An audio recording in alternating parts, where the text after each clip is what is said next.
Hello दोस्तों, राम राम सभी को। मैं कनिका आज फिर आपके लिए लेकर आई हूँ रामायण का पाठ। तो दोस्तों, आज हमें रामायण का पाठ पढ़ते हुए 23वां दिन है। अगर आप सभी ने मेरी पिछली वीडियो नहीं देखी है तो प्लीज़ मेरी पिछली वीडियो सभी सुने, तभी आपको रामायण पाठ का आनंद आएगा। तो आइए दोस्तों, आज के पाठ की करते हैं शुरुआत।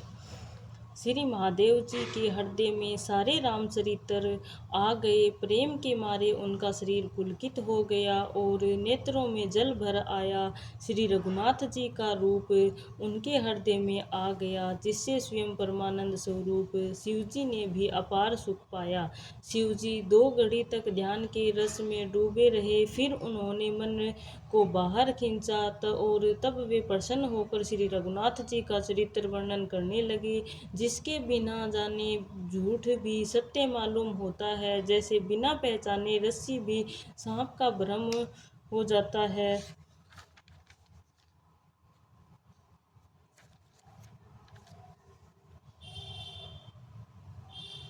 मैं उन्हीं श्री रामचंद्र जी के बाल रूप की वंदना करता हूँ, जिनका नाम जपने से सब सिद्धियाँ सहज ही प्राप्त हो जाती है। मंगल के धाम अमंगल के हरने वाले और श्री दशरथ जी के आंगन में खेलने वाले वे बालक श्री रामचंद्र जी मुझ पर कृपा करें।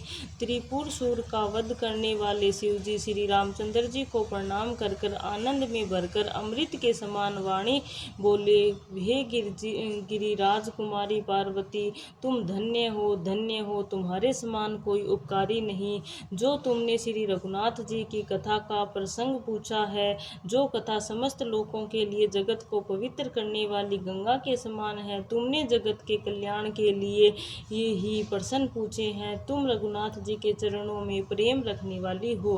हे पार्वती, मेरे विचार में तो श्री रामचंद्र जी की कृपा से तुम्हारे मन में सौपन में भी शोक मोह संदेह और भ्रम कुछ भी नहीं है। फिर भी तुमने इसीलिए वही शंका की है कि इस प्रसंग के कहने सुनने में सबका कल्याण होगा। जिन्होंने अपने कानों से भगवान की कथा नहीं सुनी, उनके कानों में छिद्र सांप के बिल के समान है।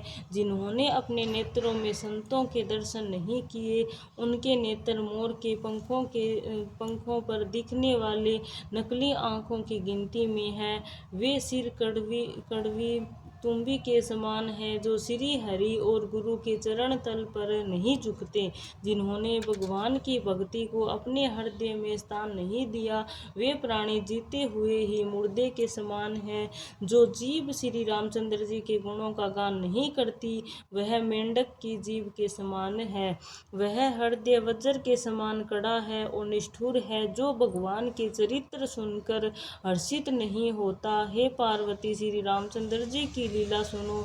यह देवताओं का कल्याण करने वाली और दैत्यों का विशेष रूप से मोहित करने वाली है।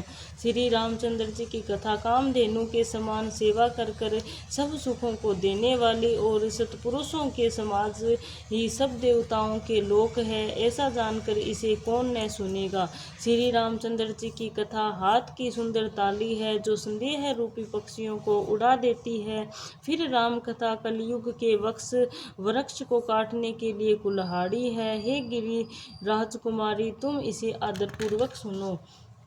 वेदों ने श्री रामचंद्र जी के सुंदर नाम, गुण, चरित्र, जन्म और कर्म सभी अनगिनत कहे। जिसे प्रकार भगवान श्री रामचंद्र जी अनंत है, उसी तरह उनकी कथा, कीर्ति और गुण भी अनंत है।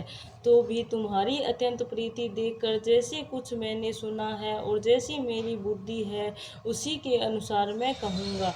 हे पार्वती, तुम्हारा प्रश्न स्वाभाविक ही सुंदर, सुखदायक और संत सम्मत है और मुझे तो बहुत ही अच्छा लगा। परंतु हे पार्वती, एक बात मुझे अच्छी नहीं लगी, यद्यपि वह तुमने मोह के वश में होकर ही कही है। तुमने जो यह कहा कि वे राम कोई और ही नहीं, जिन्हें वेद गाते और मुनिजन जिनका ध्यान धरते हैं, जो मोह रूपी पिशाच के द्वारा ग्रस्त है, पाखंडी है, भगवान के चरणों में विमुख और जो झूठ सच कुछ भी नहीं जानते, ऐसे अधम मनुष्य ही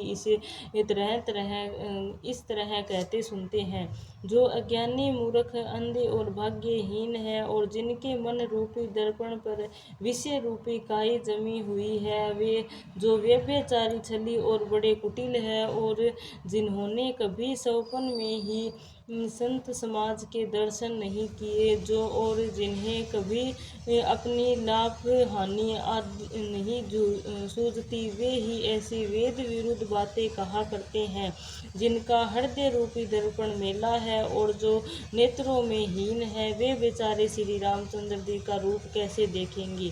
जो निर्गुण सगुण और कुछ भी विवेक नहीं है, और जो अनेक मनगढ़ंत बातें बका करते हैं, जो श्री हरि के माया के वश में होकर जगत में जन्म मृत्यु के चक्कर में भ्रमते फिरते, उनके लिए कुछ भी कह डालना असंभव नहीं है। जिन्हें वायु का रोग, सन्निपात, उन्माद आदि हो गया है, और जो भूत के वश हो गए हैं, और जो नशे में चूर है, ऐसे लोग विचार कर वचन नहीं बोलते, जिन्होंने महामोह रूपी मदिरा पी रखी है, और उनके कहने पर कान न देना चाहिए। अपने हृदय में ऐसा विचार कर संदेह छोड़ दो और श्री रामचंद्र जी के चरणों को भजो। हे पार्वती, भ्रम रूपी अंधकार के नाश करने के लिए सूर्य की किरणों के समान मेरे वचन को सुनो।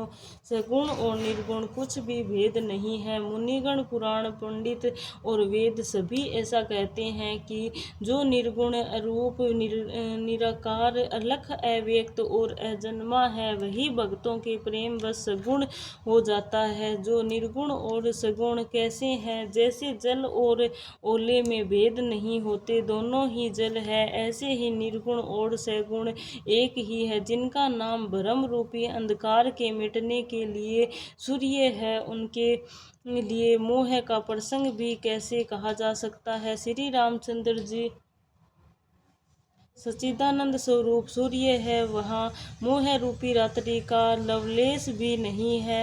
ये स्वभाव से ही प्रकाश रूप और भगवान है, वहाँ तो विज्ञान रूपी प्रातःकाल भी नहीं होता। अज्ञानी रात्रि हो तब भी विज्ञान रूपी प्रातःकाल हो। भगवान तो नित्य ज्ञान स्वरूप है। हर्ष, शोक, ज्ञान, अज्ञान, अहंत और अभिमान, ये सब जीव के धर्म हैं। श्री रामचंद्र जी तो व्यापक ब्रह्मा परमानंद स्वरूप परातत्पर प्रभु पुराण पुरुष है। इन बात को सारा जगत जानता है।